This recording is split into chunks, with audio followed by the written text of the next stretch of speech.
So I'm going to tell you something about the pharmacokinetics. Pharmacokinetics is the factors affecting absorption, distribution, metabolism, and excretion. This is one of the most important, facets of pharmacology.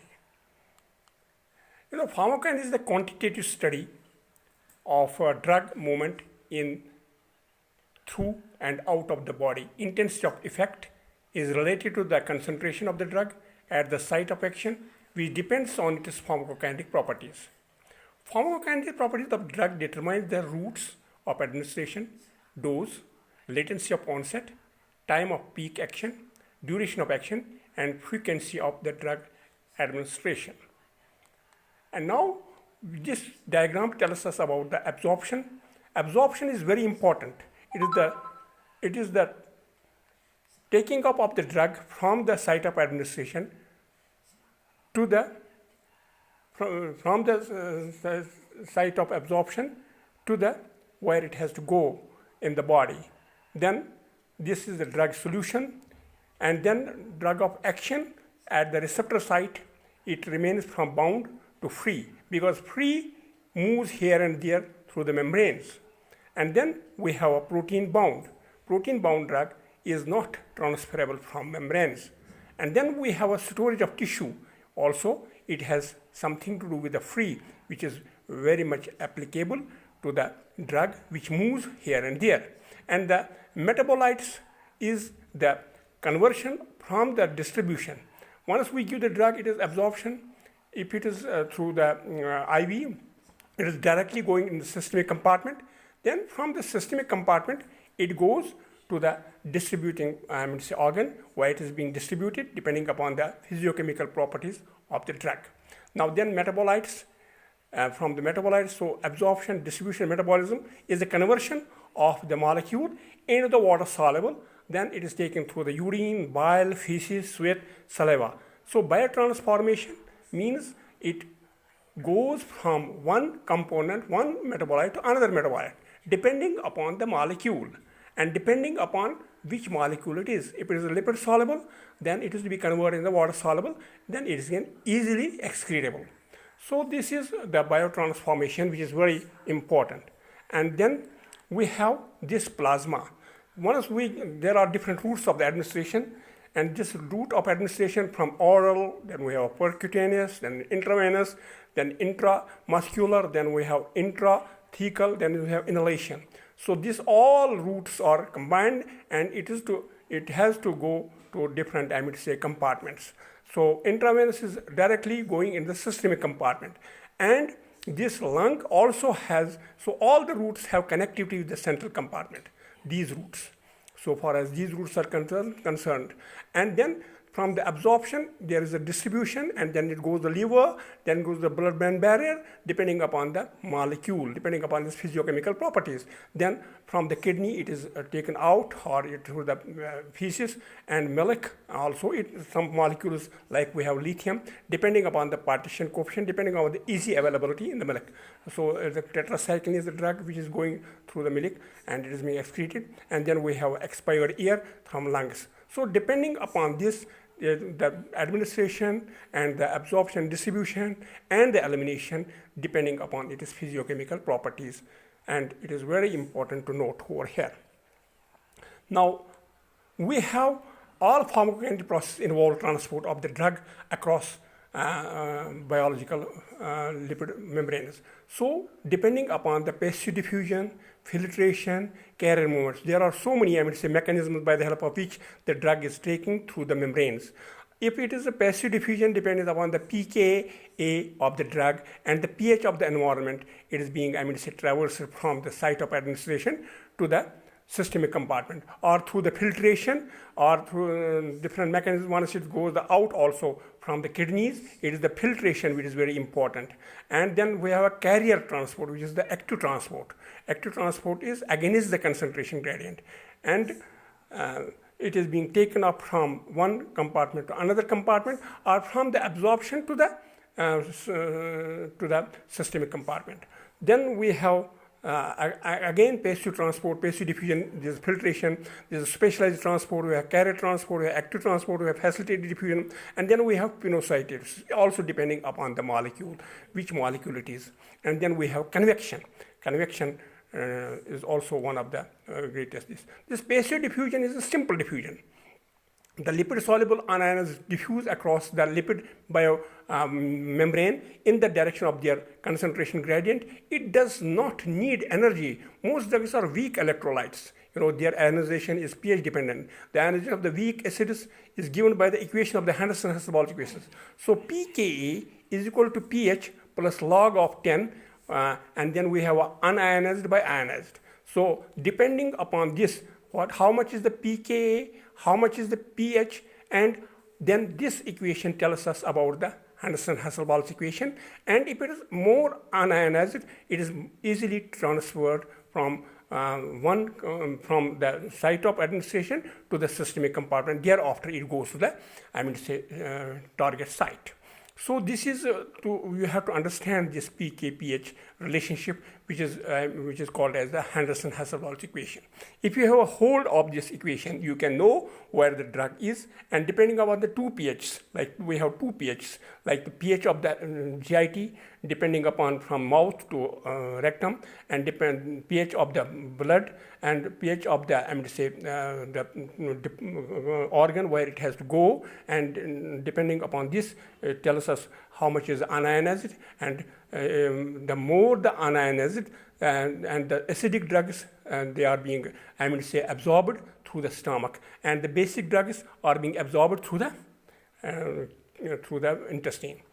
Now, pKa, if we define the pKa, it is the negative logarithm of the acidic dissociation constant of the weak electrolytes. If the concentration of unionized drug AH is equal to the concentration of the ionized drug A, then AH by A is equal to 1. So it is the 50-50%. When the pH is equal to pKa, at that moment, the 50% of the drug is ionized and the 50% of the drug is unionized. So for weak acids, we have pKb is the base is equal to pH plus log of 10, and then we have a basic compound unionized by B. So the same thing happens like in the acidic drugs. So we have to be very much specific, and the basic drugs, as you know, are unionized in the basic environment. So the pKa of the acidic drug, the lesser the pKa is the more strong acidic drug. The more strong pKa means it is the more strength it has in the pKa, and it is highly weak acidic drug. And the more the pKa of the basic drug, it is the more basic. So the more the pKa of the basic drug, it is more basic, and lesser the pKa of the acidic drug, it is the more acidic. That you have to remember. And then filtration. Filtration is a storage passage of the drug through aqueous pores in the membrane through paracellular space. The moving force is hydrostatic or osmotic pressure. Lipid-insoluble drugs cross the biomembrane by a filtration.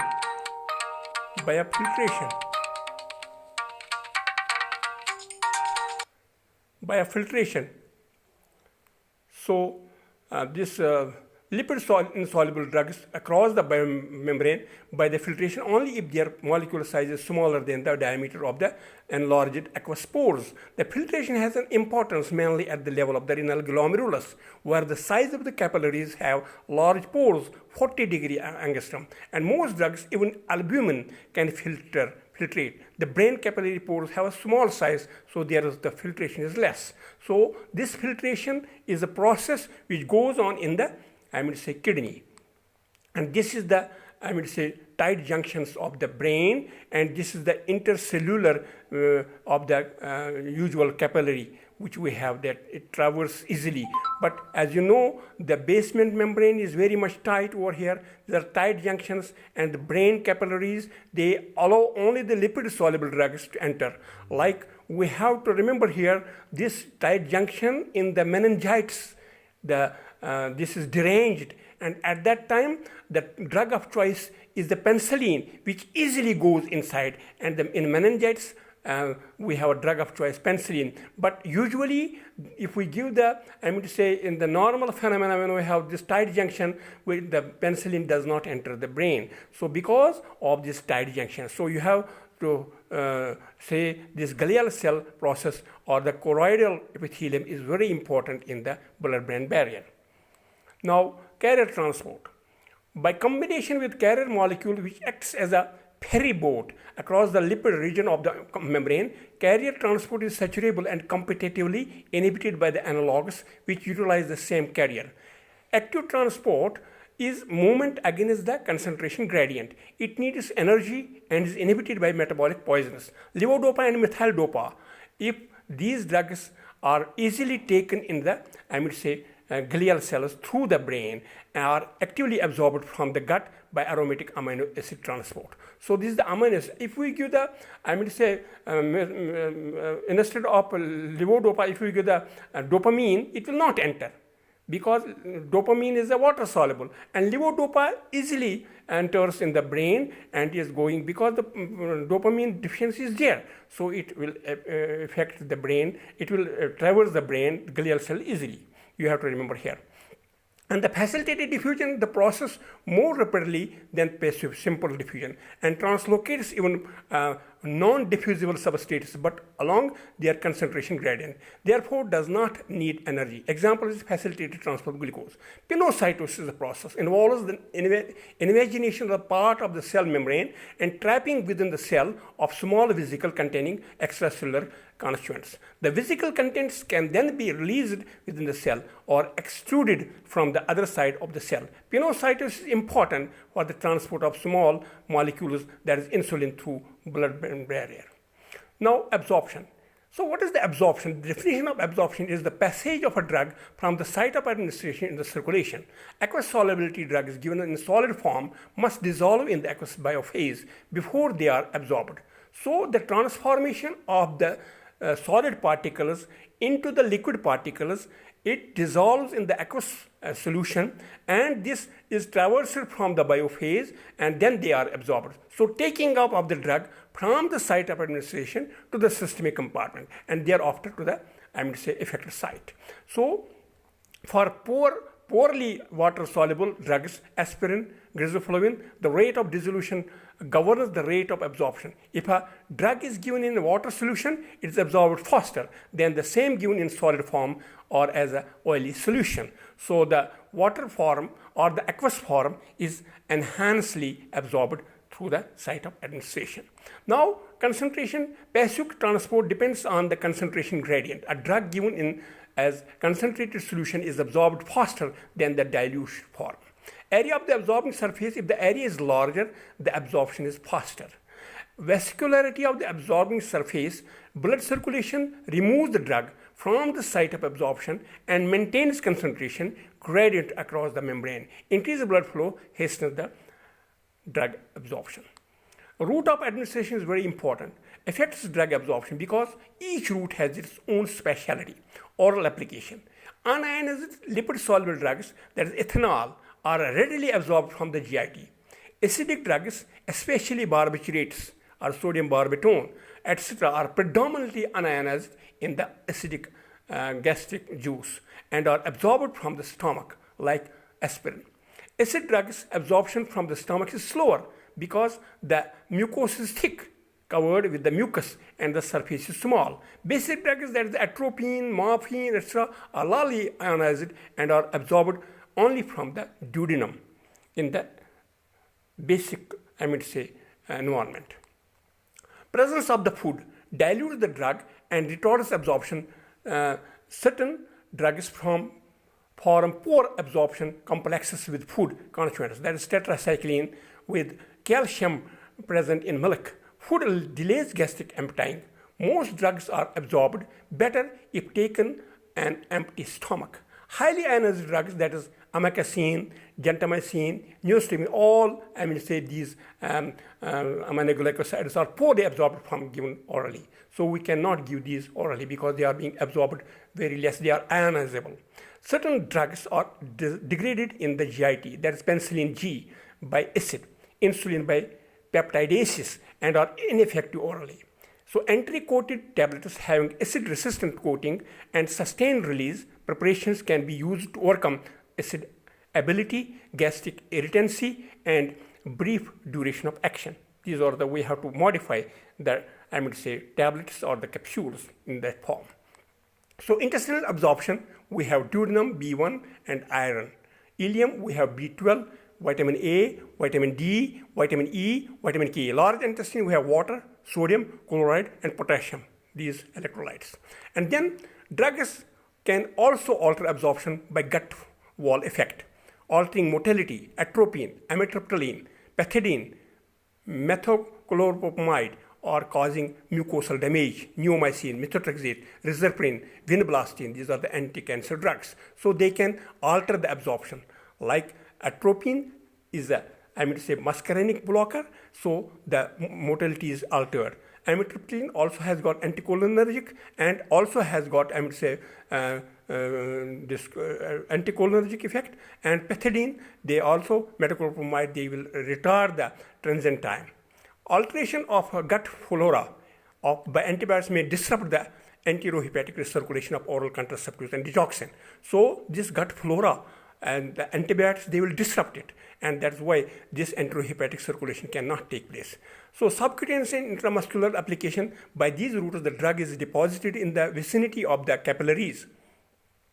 Lipid soluble drugs pass readily across the whole surface of the capillary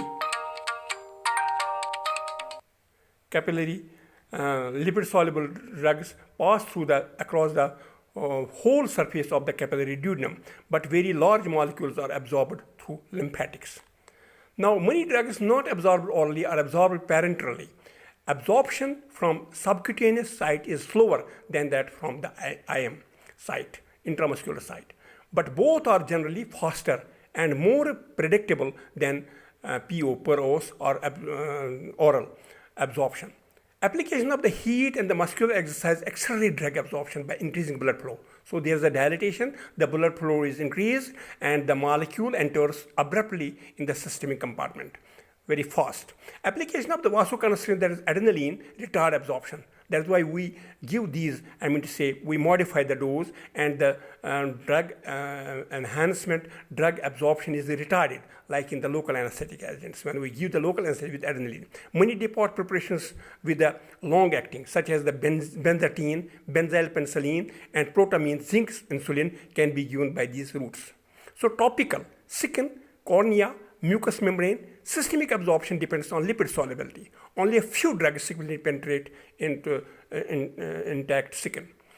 Now, like we have examples like nitroglycerin, like hyoscine, scopolamine, and estradiol have been used in this manner. Glucocorticosteroids, GCS applied over extensive areas can produce systemic effects and pituitary adrenal suppression. So glucocorticosteroids, when we use on topically, they can go in the systemic compartments, and there are side effects which are prone due to the glucocorticosteroids. Cornea is permeable to lipid soluble, unionized physostigmine, but not to highly ionized neostigmine. Similarly, the mucous membrane of the mouth, rectum, and vagina absorb lipophilic drugs. That is, estrogen cream applied intravaginally has produced gynecomastia in the male partner. So we have to take these things into consideration, which drug, through which route, and what are the, side effects which can be produced by these routes. So bioavailability, this is also one of the problems through which this bioavailability changes. Refer to it is the rate and extent of absorption of a drug from dosage form as determined by its concentration time curve. So it's the area under curve which determines this. So the area under curve of the oral route and the area under curve of the IV route of the same drug can be differentiated. It comes to the conclusion of bioavailability in blood, or by its excretion in urine, we can determine the blood, this bioavailability. It is measure of the fraction of our administered dose of a drug that reaches the systemic circulation in the unchanged form. Bioavailability of drug injected IV is 100%, I have told you, but it is frequently lower after oral dose because the drug may incompletely absorb. The absorption drug may undergo first pass, metabolism in intestinal wall and or liver, or to be excreted in bile. So this is the curve. If the same drug is given, like this is the IV route and this is the oral route. If you can differentiate between these two, like the F is the bioavailability is equal to area under curve, PO means oral, and by area under curve IV. So that gives us how much extent and rate of absorption is there. So this is what is given, and this is the percentage we have to multiply it. So this is the therapeutic concentration. So the plasma concentration time curve of the three preparations of a drug which contains the same amount, formulation B is more slowly absorbed. So formulation B is more slowly absorbed, and then formulation B is more slowly absorbed than A and may not produce therapeutic effect. Formulation C is absorbed in a lesser extent. It has lower bioavailability. So the C curve is lesser bioavailability. B curve is, it is delayed, and extent of absorption is very quick in the A. So we have to see the therapeutic concerns of these three preparations. Although the bioavailability will be the same, but the extent and rate is different over here. The distribution. In studying the pharmacokinetics biosynthesis, conditionally divided into separate parts, compartments, or phases. So they are virtual spaces in which the drug is evenly distributed. They are distinguished each other in the volume of distribution, and invasion, penetration, and evasionate and release rate constants we have to have. So the distribution of the drug is dynamic process during which they pass from the central plasma component in the tissue to reach the steady state. Steady state means the absorption elimination is same.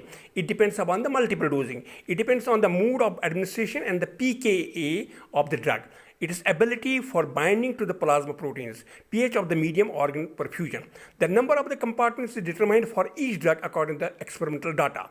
Measured concentrations at different moments in the blood, urine, and body fluid. So we have multi-million compartmental body. We have a liver, we have an intestine, we have a blood, we have a kidney, we have a brain. So where the drug goes, like we have digoxin, it goes the heart, where there is a compartment, and it goes to the sodium potassium ATPase, and the drug molecule will be lesser available in the blood. Once we take the sample, the concentration will be very, very less, but the volume of distribution will be more, because the volume of distribution is equal to how much drug you have given by plasma concentration. The lesser will be the plasma concentration, the more is the volume of distribution. This is an artifact. This is not real.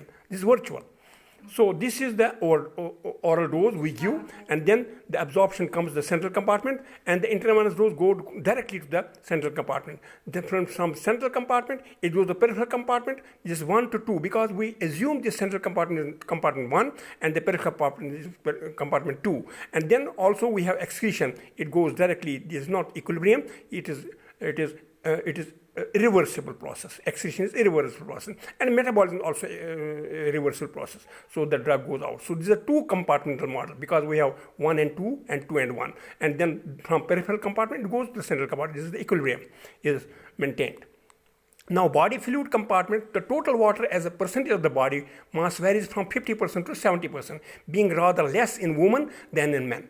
Body water is distributed into the following main compartments: plasma 5% of body mass, intestinal fluid 16%, intracellular fluid 35%, transcellular fluid we have 2%, fat we have 20%, depending upon the binding of the drug in these compartments.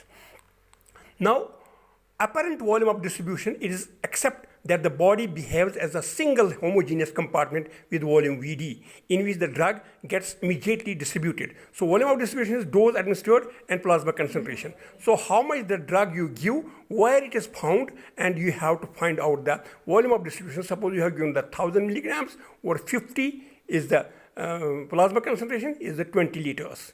So we have to determine accordingly the volume of distribution. So drugs extensively bound to plasma proteins are largely restricted to the vascular compartments and have low volume of distribution. Like warfarin, it is 99% bound, and its volume of distribution is 1 liter per kg, 0.1 liter per kg. Drugs sequestrated in other tissues may have volume distribution much more than the total body water or even body mass. That is digoxin 6 liters per kg and propranolol 3 to 4 liters per kg, because most of the drug is present in other tissues and the plasma concentration is low. Therefore, it causes it in case of poisoning, drugs with large volume distribution are not easily removed by the hemodialysis. So the more the volume of distribution, and it is very, very cumbersome to get it removed through the hemodialysis. Now, redistribution. Highly lipid soluble drugs, IV or by inhalation, get distributed to organs with high blood flow, brain, heart, kidney, liver, like phenobarbital. Later, they get distributed to lesser vascular tissues, muscles and fat, and the drug plasma concentration falls. The greater lipid solubility of the drug hastens its distribution. Anesthetic action of the thiopentone or thiopentol is terminated in few minutes due to the distribution. However, when the same drug is given repeatedly or continuously over long periods, the low perfusion, high capacity sites get progressive filled with up and the drug becomes longer acting. So this is the thiopentol distribution in muscle and fat long post narcotic sleep. So we have sleep. So these are the different, blood, brain and rapidly equilibrium tissues, then muscle, then fat and slowly equilibrium tissues. So this gives a pattern of distribution curves. Depending upon the thiopentol, it is redistributed and it comes out. So that's why this drug is not given in the anesthesia, because there is a redistribution in the body. And now we have blood-brain barrier, which I have touched initially. Includes the capillary endothelial cells, which have tight junctions and lack large intracellular pores and in investment of the glial tissue over the capillaries. A similar barrier is located in the choroid plexus. Like this is the intracellular pores here, like in the usual capillary, and it is tight as I have shown initially, and it is significance I have already uttered to you. And now blood-brain barrier is a lipid and limits the entry of the non-lipoid drugs, amikacin, gentamicin, neostigmine, etc. Only lipid-soluble unionized drugs penetrate and have action on the CNS. Efflux carrier, this is like PGP, glycoproteins present in the brain, capillary endothelial cells, also in intestinal mucosal, renal, tubular, hepatic, canalicular, placental, and testicular cells, extrude drugs that enter the brain by other processes. Inflammation of the meningitis of the brain, I have told you this thing, permeability of the blood-brain barrier. Dopamine does not enter the brain, but its precursor levodopa does. It is used later in Parkinsonism. And this is the L-dopa. Like we have this MAO and DDC, and here we have GIT.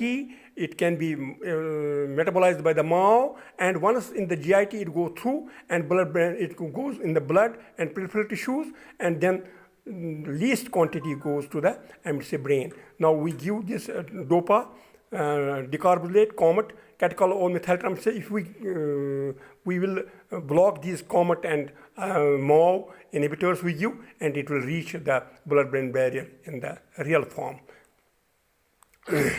70%, and we have 27 to 90%, and then we have brain 100%.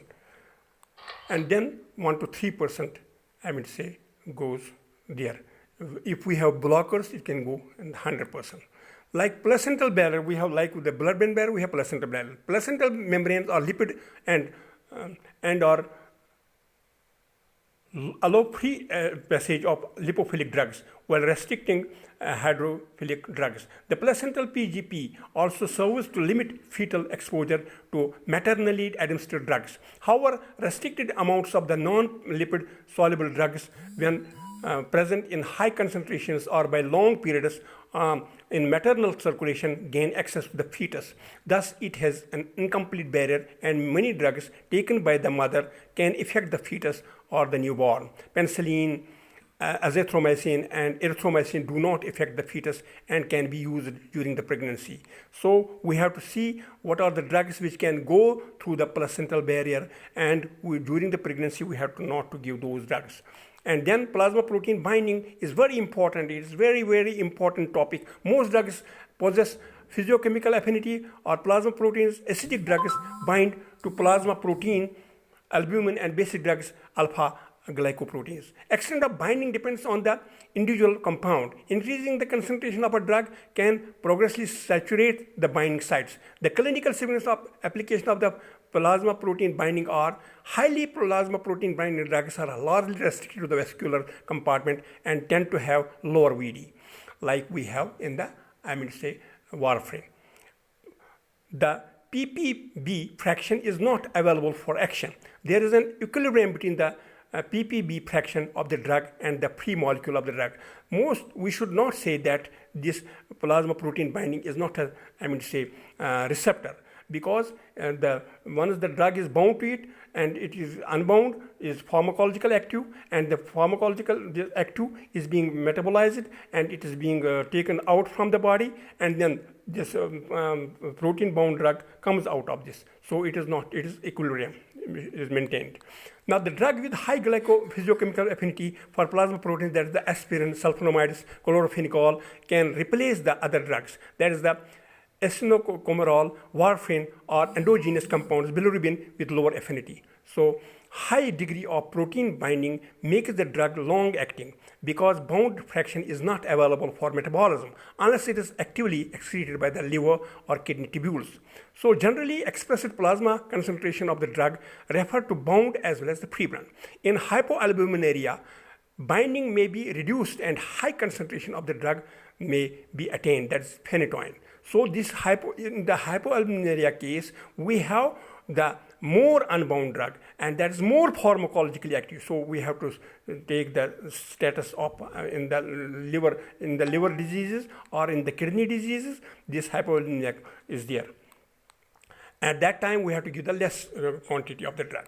So the tissue storage drugs may accumulate in specific organs or get bound to specific tissues constituents, that is heart and skeletal muscle. We have digoxin to muscle proteins. Liver, we have chloroquine, tetracycline, digoxin. They are bound there, and their volume of distribution is very, very high. Kidney, digoxin, chloroquine. Thyroid, iodine. Brain, chloropromazine, isoniazid, acetazolamide. Retina, chloroquine to nucleoproteins. Iris, ephedrine, atropine, or melanin. Bones and teeth, we have tetracycline, heavy metals, or mucopolysaccharides of connective tissues. Adipose tissues, they are thiopentol, ether, minocycline, and DDT. So metabolism is the another topic. Let us take this separately. Thank you very much for hearing this, and I am very thankful if you would have understood this. Okay, all the best.